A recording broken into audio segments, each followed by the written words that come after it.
tardes, bienvenidos a un nuevo programa de Aprender Haciendo. Este espacio televisivo es una iniciativa de la Escuela Taller San Antonio de Cajamarca. La Escuela Taller es un centro de formación técnica que funciona desde el año 2017 bajo la alianza interinstitucional de la Municipalidad Provincial de Cajamarca y la Agencia Española de Cooperación Internacional para el Desarrollo, AECID. Es así que en el marco de ampliar nuestros procesos de capacitación y acercar diferentes temas a la colectividad cajamarquina, venimos desarrollando este programa del Aprender Haciendo. El día de hoy tenemos temas muy interesantes de los que hablaremos. En el primer bloque, recetas de cocina muy ricas y saludables. En el segundo bloque estaremos hablando un poco más de coquedamas, la segunda parte de nuestro curso de coquedamas. Luego tendremos una entrevista muy interesante con la arquitecta Roxana Correa Álamo. Ella es una arquitecta que desarrolló estrategias de intervención para lo que es la plazuela de Belén. Y finalmente tendremos un video que nos puede acercar más información sobre esta iglesia majestuosa, la iglesia de Belén. Y con todos estos temas los invitamos a que nos acompañen durante todo el programa. Ahora mismo empezaremos con el primer bloque a cargo de nuestro chef Renato Vargas, quien nos presentará dos recetas muy ricas y nutritivas, ocopa y arroz con pato.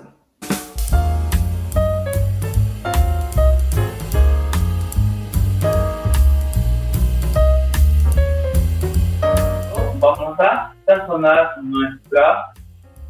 nuestras presas de pato. Quiero que vean rapidito, vamos a hacer una limpieza de esta parte de acá. Entonces, lo que voy a hacer es cortar acá.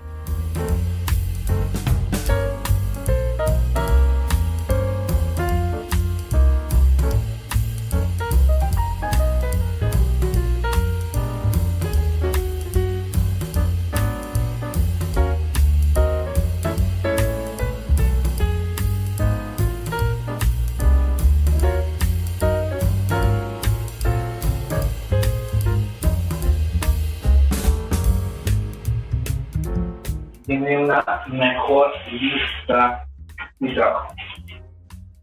Muy bien, entonces ahora ¿qué vamos a hacer? Vamos a hacer unos cortes. Estos cortes se llaman cuadrillé, ¿ya? Entonces cuadrillé. ¿Para qué me sirve? Para que tenga una mejor cocción, penetre mucho mejor el sabor.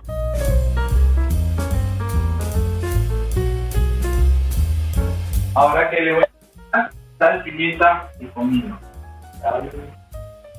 Para que vaya absorbiendo pimienta y cominito.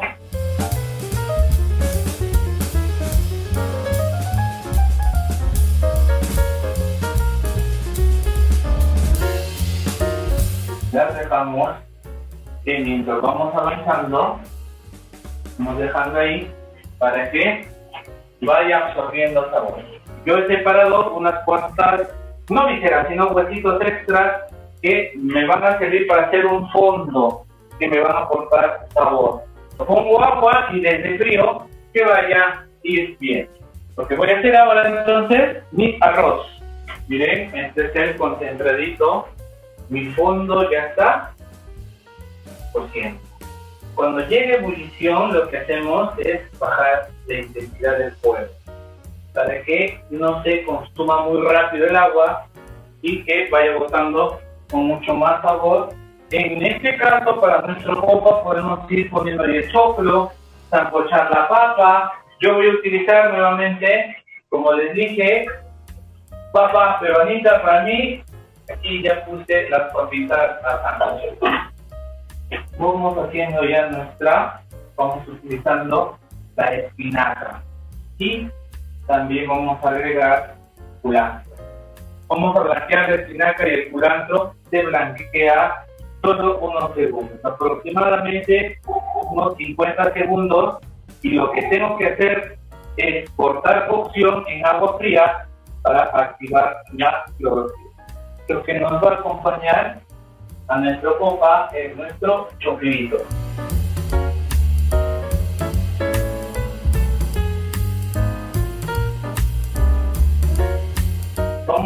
agregarle en esta ocasión zanahoria.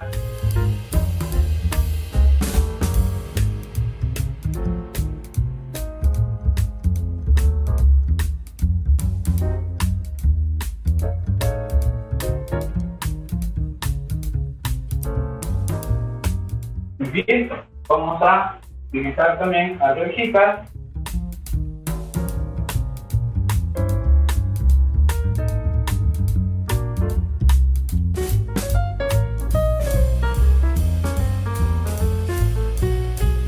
De limpiar ya nuestro escabeche, vamos a trabajar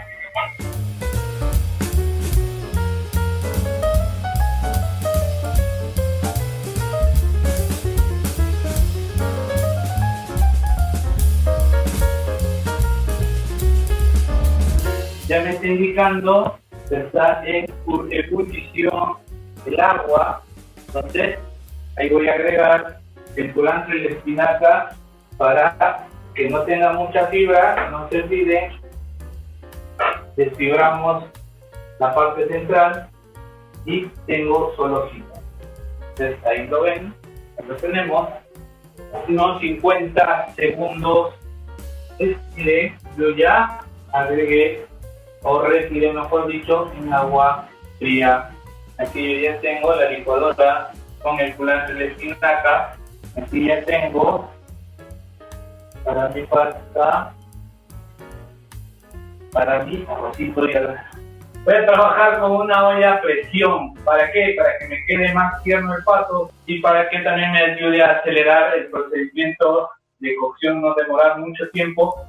Muy bien, entonces lo que voy a hacer ahora, voy a agregar aceite. Lo primero que voy a hacer también es sellar las presas. A guardar de que esté bien caliente para sellar las presas del pato. ¿Por dónde sello? Por la parte de la piel. Sellamos.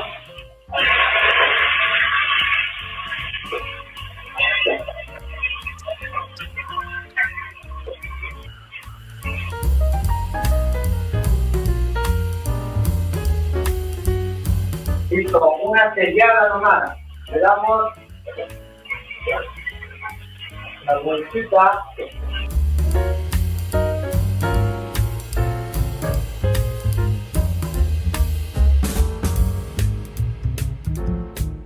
Ya está sellado. Retiro. Empezamos a elaborar nuestro adentro. Porque ahí también la cebolla va cociendo, o mejor dicho, se van combinando el sabor de la cebolla con el sabor, la grasita que ha dejado el pato aquí. Reguajo. Y ahí lo que voy a hacer es agregar las alberjas y las zanahorias. ¿Por qué? Porque están crudas.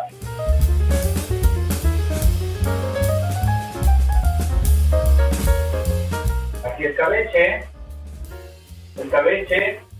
pan, Mirasol, panquita.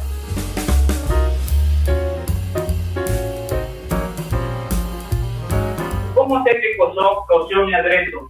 Cuando se separa el aceite de la preparación, o mejor dicho, cuando vemos que como si se estuviera cortado. Aquí vamos a agregar la cerveza negra. Debo esperar de que evapore el alcohol, no va a salir muy fuerte. Entonces, traigo por aquí, recuerdan mi fondo, mi ollita de fondo. Entonces acá está. Ahora que agrego lo que hemos licuado acá. Para este poquito de acá, con el mismo fondo, lo retiramos. Para que nos quede todo perfecto. Porque nos falta ¿qué? Nuestro zapallo de loche. El loche debería ir. Ahora, miren, yo lo voy a rallar con todo y cáscara.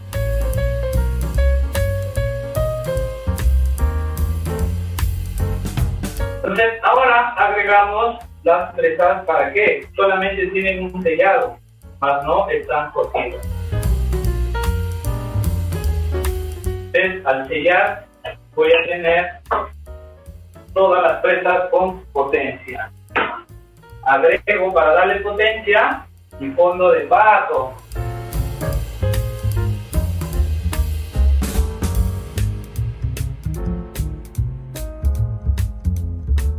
Cuando empieza a sonar ya la presión de la olla, calculamos unos 20 minutos y ya estaría nuestra preparación.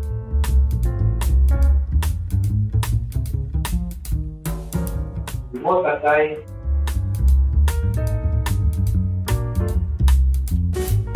Muy bien, acá ya tenemos nuestra suficiente de huacatay. Como les digo, no es una copa verde.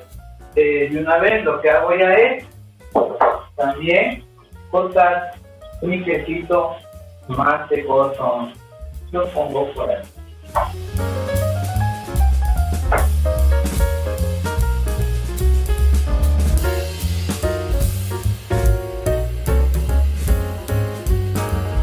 Una lavadita con sal hay que darle para que no pique mucho nuestro aderezo, o mejor dicho, nuestra salsa criolla.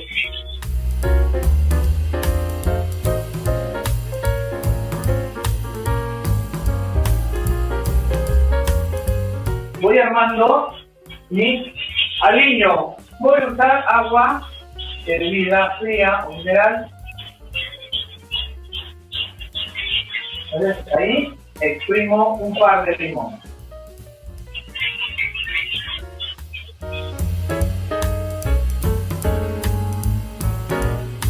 Pimienta, comino, un poquito de ajo, sal y un poquito de limonaza.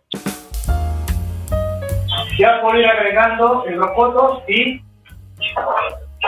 pero la cebolla no. La cebolla lo voy a agregar solo cuando voy a servir. Y le voy a poner un poquito de aceite. Será una cucharadita. Y pues está delicioso. Voy agregando porque ya está el escabeche en la textura que yo deseo. Agrego el huacatay, la cebolla que había cortado, el quesito también que ya había proporcionado, con una buena proporción de leche. De esta galleta suficiente la mitad, pero en caso necesite más, le voy agregando las galletas. Yo le voy a poner toda la galleta. Ahora, después que queda de animalito, ¿verdad? Eso es lo mejor que le da el sabor dulcecito a los copas. No mucho también porque no queremos que los copas sean dulces. Entonces, ahí le estoy agregando toda mi preparación. ¿Qué hago ahora? Ahora acá les dije que como yo le iba a poner ajo, procedo a licuar. Bien, ahí licuando ya puedo aprovechar en ponerle sal, pimienta, comino y un poquito de ajinomoto. Entonces, retiro hasta que salga todo. Unos momentos después. Quiero que vean, miren esa textura buenaza del pato, qué rico. Ya tengo mi guisito acá. Acá está toda la concentración ya del pato. Lo que voy a hacer es agregarle el arrocito que ya lo tenía graneado. De preferencia de que el guiso reduzca un poco más, no tenga más tiempo, que reduzca más. Yo ya lo mezclé para no demorar más la clase y porque a continuación hay otro. Voy pelando los huevos para mi ocopa.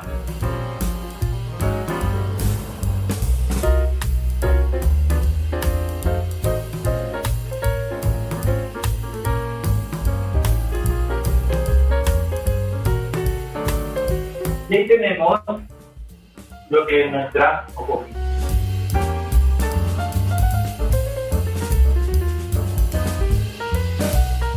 Mi salsa criolla, recuerdan que tenía aquí. Hay que poner el culantrito. Ahora, solo ahora. ¿Por qué? Coloco la cebolla.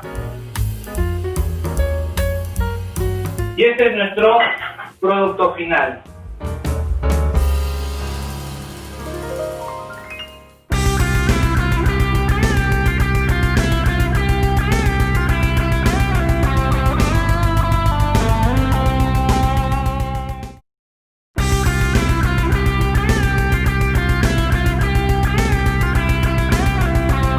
Estamos de regreso en nuestro programa Aprender Haciendo. En este segundo bloque tendremos la segunda parte de nuestro curso de Coquedamas. La semana anterior tuvimos la parte teórica y ahora la parte práctica. Esperamos que con toda esta información ustedes tengan sus propias coquedamas en casa. Nuestra segunda clase viene a ser un poco más en cuanto al trabajo, en cuanto al manejo que nosotros vamos a realizar. Hoy día es un poco más ya el trabajo en sí, de cómo es que nosotros vamos a ir armando, qué materiales vamos a utilizar justamente para la elaboración de coquedamas. Requerimientos para la elaboración de coquedamas, ¿sí? Vamos a necesitar 1 kilogramo de sustrato, un poquito de humus tal vez, dependiendo de la planta que ustedes puedan conseguir, porque hay algunas plantas pues que necesitan estar un poco mejor abonadas, entonces hay que colocarle un poquito de humus. La turba, como les decía, y lo que sí se tiene que conseguir es la plancha de musgo, ¿sí? Musgo, una cuerda de algodón, o hilo de pescar, o hilo decorativo también, ¿no? Es cualquiera de esos materiales, una bolsa de plástico, una planta pequeña, un recipiente, ¿sí? Para realizar la mezcla. También vamos a necesitar un poquito de agua, un plato de arcilla, ¿sí? Y una tijera. Entonces, esos vienen a ser todos los materiales que nosotros vamos a necesitar para nuestra práctica, para la elaboración de coquedamas. ¿Qué requerimientos vamos a tener en cuenta? Disponer de un lugar luminoso, ¿sí? Se debe colocar en un lugar donde reciba mucha luz, pero fuera del sol directo, ¿sí? Alejado de la calefacción o el aire acondicionado. Si es un coquedama de una planta de exterior, debe situarse en la terraza o en el jardín. Disponer de sustrato para coquedamas. El sustrato, como ya les mencioné, se compone de diferentes materiales para tener buenas condiciones para el crecimiento de la planta. Los materiales comúnmente para preparar el sustrato son tierra agrícola, turba, arena y un abono orgánico. Vamos a describir un poquito para que ustedes también conozcan, ¿no? En cuanto a los materiales que se utiliza en la jardinería, en los viveros, ¿sí? La perlita es un mineral natural silicato alumínico. Mezclada con el sustrato, se utiliza para airear la mezcla y darle cierta ligereza. Para empezar, la perlita es ideal como sustrato de propagación de todo tipo de plantas, por su neutralidad. Funciona también en cultivos hidropónicos y se puede mezclar con arena en cultivo para propagación de cactus y plantas suculentas. ¿Qué más? Otro material, componentes para la mezcla del sustrato, también se necesita la arcilla. La arcilla es una roca sedimentaria descompuesta constituida por agregados de silicatos de aluminio e hidratos procedentes de la descomposición de rocas que contienen feldespato, como el granito, son minerales, como decía, ¿sí? Presentan diversas coloraciones según las impurezas que contienen, desde el rojo anaranjado hasta el blanco cuando es puro. La utilización de la arcilla es opcional, es para darle más consistencia a la mezcla. La arena es un sustrato muy usado en la horticultura, sobre todo en la instalación de almácigos y en el embolsado de plantas, gracias a su textura que permite drenar el exceso de agua después de un riego. El humus es un fertilizante orgánico que se produce por las transformaciones químicas de los residuos cuando son digeridos por las lombrices de la tierra. Es altamente ecológico ya que se produce de manera natural y contribuye a la reutilización de los restos orgánicos. Los siguientes componentes vienen a ser la turba. Sí, es un material oscuro y está formado por materia orgánica descompuesta. Parcialmente ayuda a retener la humedad. La planta, la verdad es que la mayoría de las plantas pueden funcionar hechas kokedamas, pero aún así algunas especies son particularmente recomendadas, sobre todo por ser fuertes y duraderas. Es recomendable elegir una planta de crecimiento lento. También se necesita una planta pequeña para colocar dentro del musgo. Además, hay que considerar que como el musgo no soporta la luz directa del sol, se debe elegir una planta de sombra. Se les mostró algunas plantas que podemos trabajarlas en este tipo de arte, ¿sí? Como fueron las cintas, como pueden apreciar ya, las hiedras, los colios, ¿sí? Los helechos y las suculentas, que también son nos ayudan a realizar justamente este tipo de trabajos.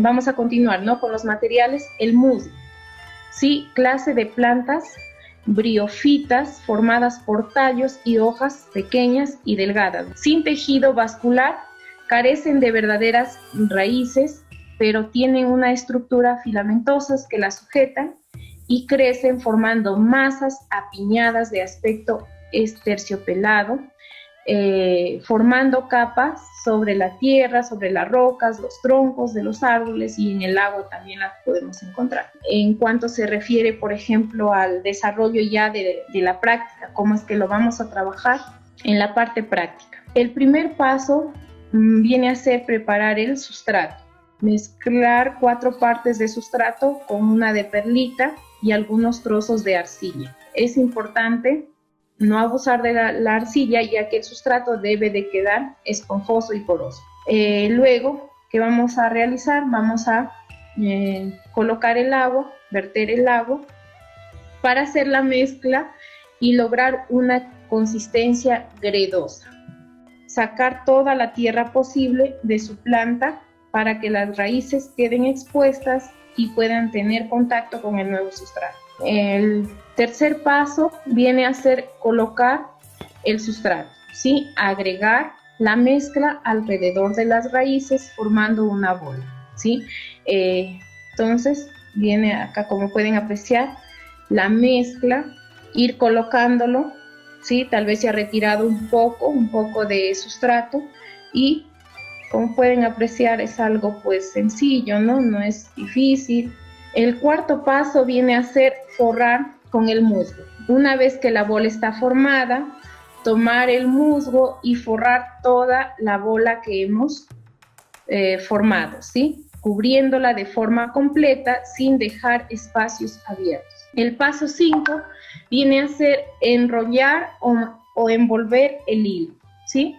Cortar por lo menos 3 metros de hilo de coser o de pescar y envolver el hilo en la bola de manera que se irá sujetando el musgo como si estuviéramos envolviendo un regalo.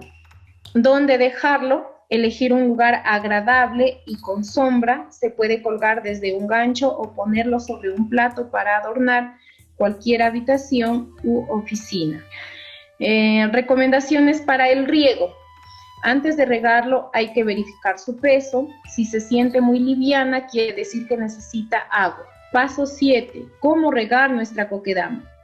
Para regarlo se debe sumergir la base en un recipiente con agua, ¿sí? Una vez que las burbujas desaparecen, las plantas están regadas. En primavera y verano, ¿cuántas veces debemos regar? De 1 a 2 veces por semana, cuando veas que el musgo ya está seco. En otoño y en invierno, 1 vez cada 10 días o 2 semanas, también cuando veas que el musgo ya está seco. ¿Cuándo agrandar la bola de musgo? Sí, entonces con el paso del tiempo, la planta crecerá y puede ser necesario ampliar la bola de sustrato. Lo que hay que hacer es retirar el musgo y hacer una nueva bola más grande, pero sin romper la primera que ya está formada, para finalmente colocar nuevamente el musgo y procedemos a enrollar nuevamente con el hilo. Algunas recomendaciones: no las expongas al sol directo.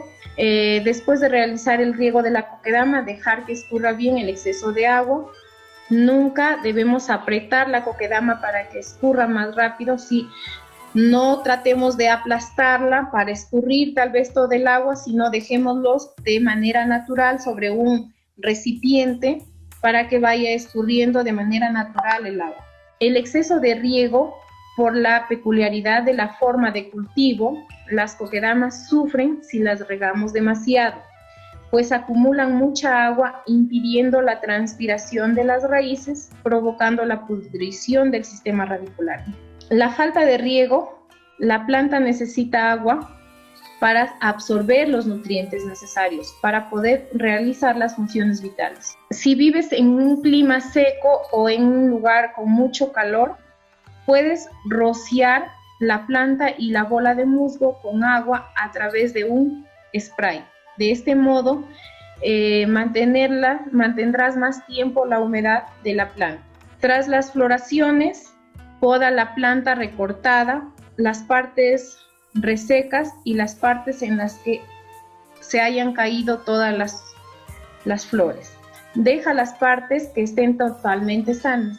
La falta de abono: si la planta no obtiene nutrientes o no son en la cantidad necesaria, se irá debilitando, siendo un blanco fácil para las plagas y las enfermedades. La invasión de malas hierbas, ya que son muy competitivas e invasoras en cuanto a nutrientes y espacio, lo que provoca es que nuestra planta ralentice su crecimiento. Lo ideal es cada vez que vemos brotar una, la saquemos con cuidado con unas pinzas, intentando que no se quede ningún pedacito de raíz dentro para evitar que vuelvan a brotar de nuevo. Si es que observamos tal vez alguna presencia de estas malas hierbas, pues retirarlas. Sí, con mucho cuidado. ¿Por qué? Porque podemos también dañar tal vez nuestra planta. Todas las clases que ustedes ven en este programa son un resumen de nuestros cursos cortos virtuales que se desarrollan de manera gratuita bajo la modalidad online. Justamente esta semana estamos en un proceso de inscripción para el nuevo grupo que iniciará este proceso de capacitación. A continuación dejamos los datos de estos cursos para que ustedes puedan contactarse, inscribirse en los que más les interesa y ser parte de este grupo de capacitación de la Escuela Taller San Antonio de Cajamarca.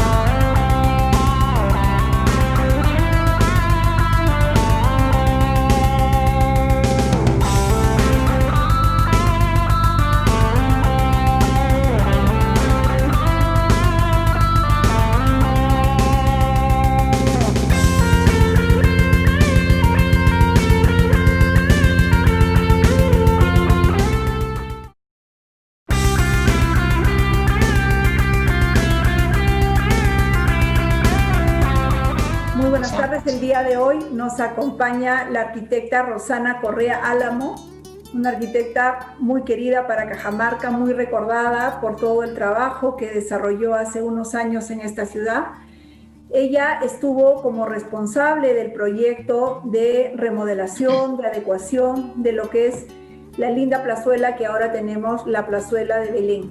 Y bueno, queremos que un poco nos cuente toda esta historia, cómo llegaron al proyecto, cómo fue toda esa gestión que se desarrolló y que realmente ahora nosotros tenemos a este espacio público, a este espacio urbano monumental como una joyita para Cajamarca, ¿no? Belén, con todo su entorno urbano, es un espacio que todo el mundo reconoce, no solamente desde el carácter turístico, sino desde el elemento ícono que tenemos para la ciudad. Bienvenida, arquitecta Roxana. Buenas tardes. Buenas tardes, Sandra. ¿Qué tal? Mucho gusto. ¿Cómo están? Cuéntenos un poco de Belén, de cómo se dio esta plazuela, cómo funcionaba antes de la intervención, cuáles fueron los criterios que se tuvieron en cuenta para esta remodelación, esta adecuación que se hizo ya hace muchos años y cuyo trazo se mantiene hasta la fecha, ¿no? O sea, es un trazo que tuvo bastante éxito, a diferencia tal vez de otros espacios que constantemente los gobernantes de repente lo cambian. En este caso, tanto la población como las gestiones gubernamentales se empoderaron y creo que ese es un punto de partida y un éxito de este proyecto. Bueno, muchas gracias, Sandra, por esa invitación que es muy especial para mí. Este proyecto de la Plazuela Belén estamos hablando de los años 87, 88, y realmente este proyecto se enmarca dentro de un trabajo urbano, le llamábamos el circuito turístico monumental, donde confluyeron varias instituciones. Estaba FOCTUR, que era el Fondo de Promoción Turística, estaba el INC, estaba Archivo Departamental, MITINSI en esa época, lo que es MINCETUR ahora, y la sociedad civil en su conjunto, ¿no? Entonces, cuando llego a Cajamarca, porque yo no viví en Cajamarca, llego como funcionaria de FOCTUR, ¿no? Y me sumo al equipo que dirigía María Eugenia Castillo en FOCTUR Cajamarca.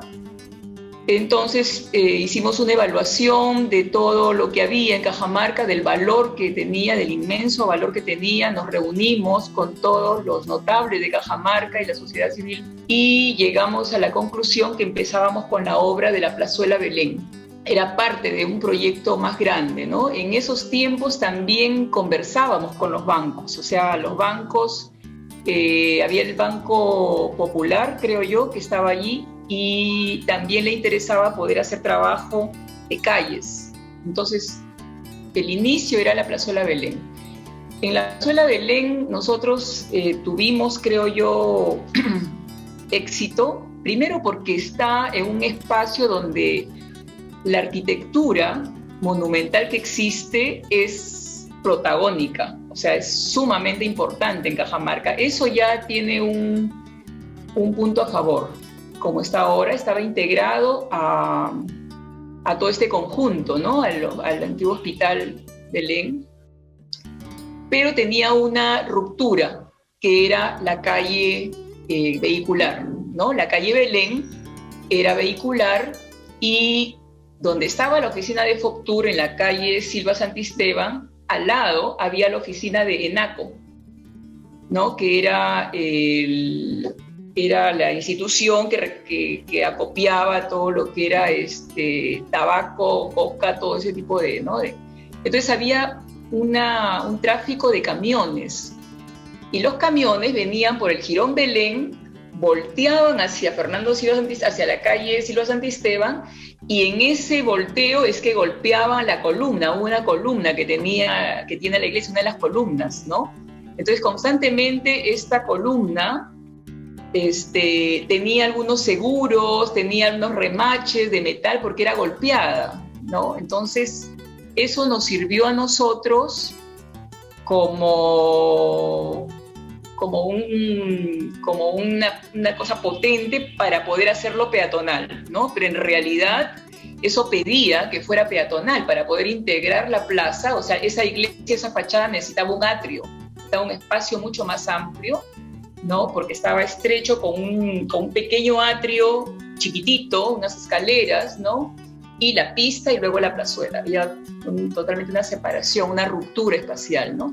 Hicimos un plano. Este plano, con un levantamiento, por supuesto, topográfico, fue sometido a evaluación por lo menos 3 a 4 meses, ¿no? Por todo un grupo de arquitectos, ingenieros de Cajamarca, ¿no? Estaba Emilio Cacho, estaba Pablo Sánchez, estaba Coqui Caballero, Federico Saavedra, todo un equipo de gente, ¿no? Entonces, realmente fue un proyecto colectivo, es por eso que yo le llamo un proyecto colectivo, porque Algunas decisiones ya finales las tomé, pero hubo mucho aporte, mucha participación de los profesionales de la zona y también de la sociedad civil. Todos opinaron, ¿no? Luego, caminando un poco por las casonas, era el tema de qué piso le poníamos, qué textura, qué piso poníamos, y estábamos hablando de plazuela, estábamos hablando de veredas también, ¿no?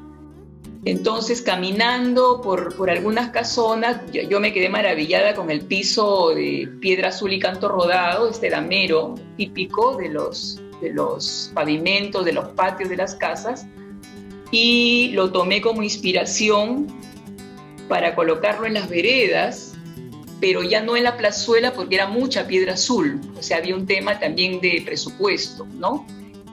Entonces, a partir de eso es que diseñamos una propuesta de pisos entre canto rodado y piedra azul. Entonces, más o menos se palió el tema, y lo que sí nos pidió los vecinos, no quisieron perder el jardín, porque si hablamos arquitectónicamente, tal vez esta plaza lo que pedía era que tuviera menos jardín, que fuera realmente una plazuela, un tremendo atrio para esa altura de edificación, ¿no?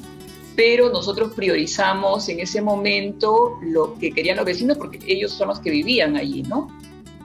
Entonces, los jardines no se sacrificaron y se pavimentó, y luego se hizo un trabajo de fachadas donde se incorpora un zócalo de piedra, la piedra de cantería de Huambocancha. Luego hay todo un trabajo de recuperación de fachadas en cuanto a rezanes, embarrados, revoques, techos, remodelamos, recuperamos o mejoramos coberturas de la primera crujía de las casas, ¿no? Eso se trabajó. Cambiamos vigas, reforzamos vigas, cambiamos tejas, y luego la carpintería, sí, también se llevó una propuesta. Toda esta propuesta, cuando se trabaja, se presentó al Instituto Nacional de Cultura de Lima, quien es el que aprobaba el proyecto, ¿no? Entonces las fachadas eran todas de blanco, con carpintería verde olivo, que le llamaban en ese momento, ¿no?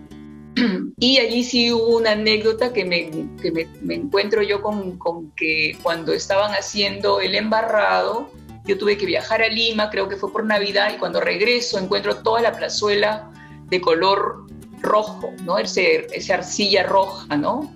Me quedé maravillada, y me acuerdo que llegamos con Marcela, creo que estaba con un equipo de arqueólogos italianos que estaban con otro arqueólogo Repesci, que estaban trabajando en el sur, y ellos se quedaron también maravillados con la presencia de las fachadas rojas donde resaltaban las portadas de piedra, y yo dije, esto se queda así, pero no, imposible. O sea, los cajamarquinos nadie quiso, porque ustedes estaban acostumbrados a eso, yo no, y lo que se hace es respetar el proyecto inicial, con mucha pena a nivel personal, lo tengo que confesar. Fachadas blancas y la carpintería verde olivo. Hubo mucho trabajo colectivo y con los vecinos y con todo el equipo de gestión pública y de la sociedad civil. Yo creo que ese es el gran valor que tuvo ese proyecto. Hubo la confluencia de muchas personas que nos encontramos en un punto y se pudo hacer este proyecto, ¿no? Pero en realidad sí un ejemplo de gestión, porque el poder confluir a varias instituciones, yo creo que es una tarea que en los últimos años es muy difícil de alcanzarla, ¿no? Hay mucha resistencia del trabajo conjunto, a veces hay mucho tema político, institucional, rivalidades políticas, que hacen justamente que este proceso, que puede ser tan ágil, tan fácil, tan interinstitucional para lograr un objetivo común, pues dé resultado, ¿no? Entonces creo que el ejemplo de Belén, más allá de la parte arquitectónica y urbana, es resaltable ese aporte desinteresado de muchos actores, ¿no? Que confluyeron para lograr algo para Cajamarca, y que pasado ya más de 3 décadas y que seguramente llegará a los 50 años, sigue en pie. O sea, sigue en pie, Sí. sigue manteniéndose con la idea y con el concepto que tuvo, y eso yo creo que es lo resaltable en este proyecto, ¿no?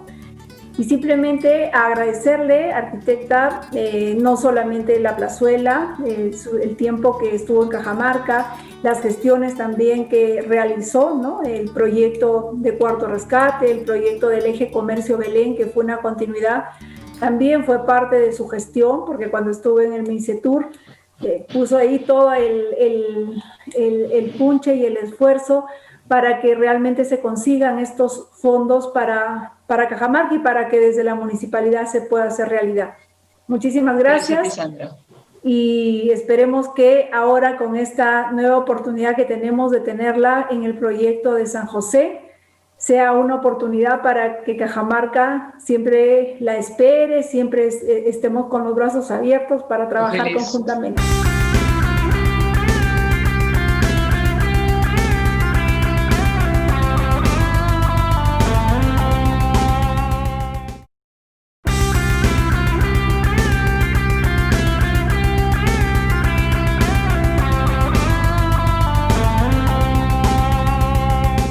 ¿Sabías que Cajamarca formaba parte del Chinchaysuyo durante el dominio inca? Este territorio del Tahuantinsuyo se denominó así debido a la influencia de la cultura chincha, quienes eran grandes mercaderes y navegantes. Ellos se rindieron pacíficamente ante el imperio inca para poder seguir manteniendo su influencia. Tras la conquista española, Francisco Pizarro y Diego de Almagro mantuvieron enfrentamientos por el territorio en el que se desarrolló esta cultura, donde actualmente se encuentra Ica. Síguenos para más datos interesantes. Y muchas gracias, Helen, por estos datos importantes que nos acercas de la cultura cajamarca y de la historia del Perú. Helen es alumna de la Escuela Taller y colabora con este espacio denominado ¿Sabías qué? Y después de haber escuchado esta interesante entrevista a la arquitecta Roxana Correa, podemos ver que los modelos de gestión colectivos e interinstitucionales llegan a buen fin. Es un modelo que realmente nos llama a la reflexión, a poder seguir trabajando de manera conjunta e interinstitucional, y este modelo, que fue exitoso, podría ser replicado en otros espacios de la ciudad.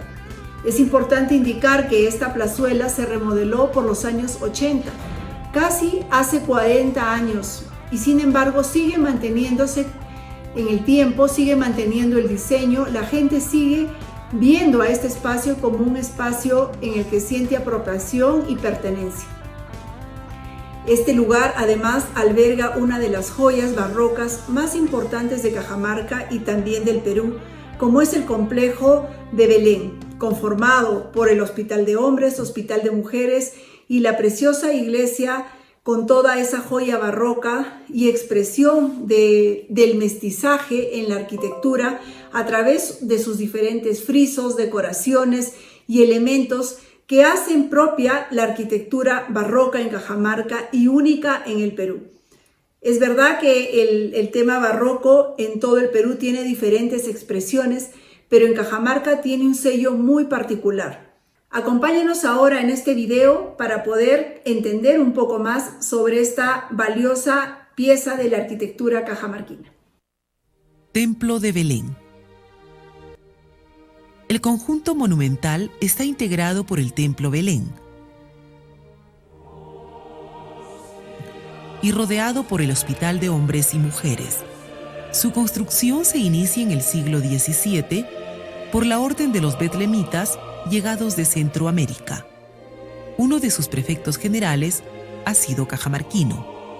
Las columnas salomónicas y la fachada plateresca del templo imitan en piedra a los retablos de los altares. El interior de la iglesia consiste en una sola nave sin capillas laterales. Las paredes son ricas hileras de decoración geométrica, con forma de rombos tallados en piedra. La cúpula con los evangelistas en sus pechinas y sus ángeles tallados en piedra son únicos y originales. Al pie del óleo que representa a Nuestra Señora de la Piedad, se ve a un lado los bienhechores del templo y al otro campesinos enfermos. El estilo barroco peruano del siglo XVIII muestra en Belén una original imaginación, es decir, el genio de la fantasía decorativa del relieve escultórico. El Hospital de Hombres tiene la forma de una capilla de piedras labradas y pintadas, cubierto con techo de bóveda y una cúpula en su crucero. La composición del edificio no puede ser más original. Tiene todo el lujo y la variedad de la ornamentación cajamarquina, y sus motivos llegan a un fuerte indigenismo.